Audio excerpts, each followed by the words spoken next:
Every color you have ever worn on your nails has gone out of style at least once. Pastels rise and fall, nudes have eras, blues, greens, chromes, milky whites, all of them cycle. Except one. Red has been continuously in style for roughly 100 years, and if you count what came before the bottle, closer to 5,000. This is the story of how a car paint formula, a Depression-era gamble, a Hollywood technology shift, and one of the most audacious ad campaigns ever written made red nails effectively immortal.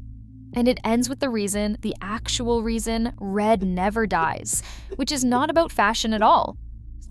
Start long before the bottle, because red's resume is ancient.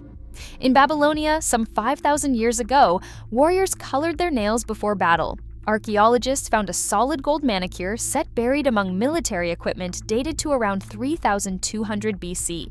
In ancient Egypt, nail color was law as much as fashion. Bold shades were reserved for the powerful, and it's held that queens like Nefertiti and Cleopatra stained their nails deep henna reds, while commoners were permitted only the palest tones. Hold on to that detail. From its very first appearance in recorded history, red on nails meant one thing: rank. Power you could see across a room. Then red went quiet for centuries, surviving in tinted oils and buffed sheens, until the 20th century, when it came roaring back because of all things, the automobile. In the early 1920s, the invention of glossy, fast-drying automotive lacquer changed everything.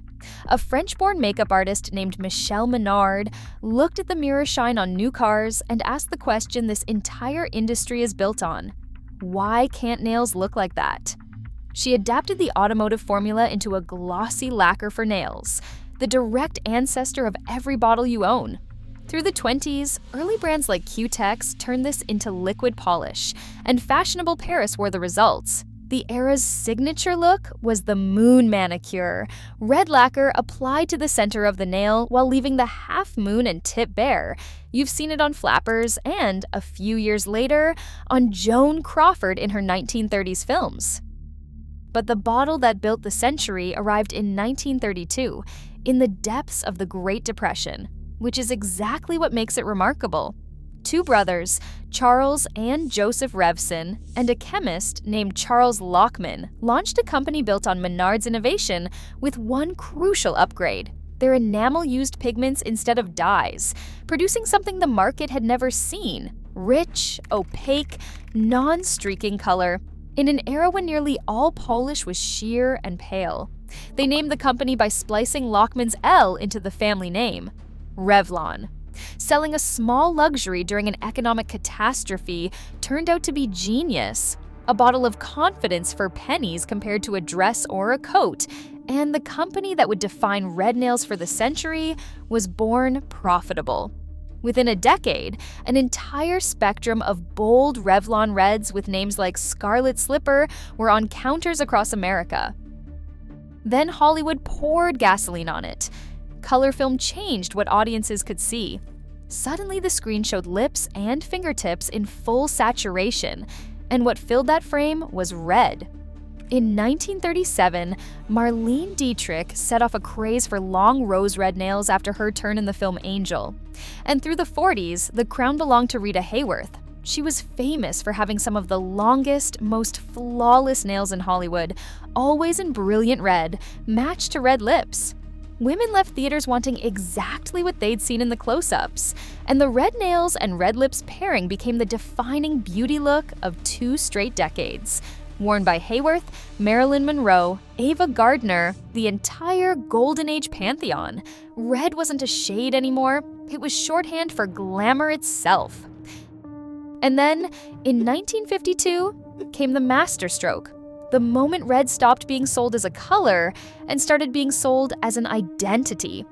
Revlon launched a red called Fire and Ice with a campaign shot by the legendary photographer Richard Avedon, built around a magazine quiz asking women questions like, have you ever danced with your shoes off?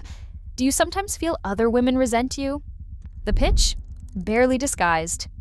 Are you exciting enough for this shade? It is regularly cited among the most brilliant beauty campaigns ever run. decades before social media, Revlon had invented aspirational identity marketing, and it welded red to a specific idea of the woman who wears it. Bold, magnetic, slightly dangerous. That idea has never come unwelded. Red's rivals came in waves, and this is where the story gets competitive. The 60s dethroned deep reds for pastels and nudes. The 70s produced red's most enduring competitor, the French Manicure, created by Jeff Pink of Orly for Hollywood studios, that needed one neutral nail look to work with every costume. For a while, tasteful nothing beat statement red. And then 1994 delivered the century's great plot twist. Chanel released Rouge Noir, in America called Vamp, a red so dark it red as dried blood, and Uma Thurman wore it in Pulp Fiction. It detonated. Waiting lists, sold-out counters worldwide, and every major brand rushing out its own near-black red. Think about what actually happened there. Red didn't get replaced by the 90s darkness. It absorbed it. The color was Nefertiti's blood red made cinematic again, 60 years after Revlon bottled it.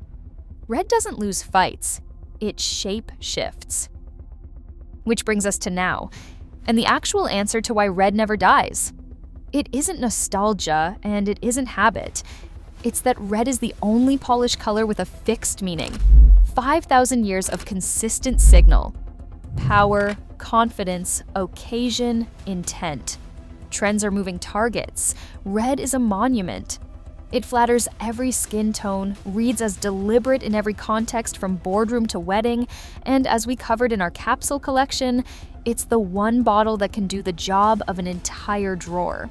That's why it holds slot 5 of the 5 colors you actually need, why it anchored our budget rankings, and why, 100 years after a makeup artist stared at a shiny car, some version of that same red is sitting on a shelf in every drugstore in the world, waiting.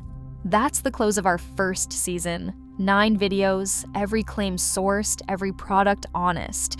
The channel returns with a new season in September, starting with the 10 fall colors under $10 that look far more expensive than they are, timed exactly for when you'll want them. Subscribe so it lands in your feed, catch up on anything you missed from this run, and until then, cap your tips, thin your coats, and wear the red. Sources below.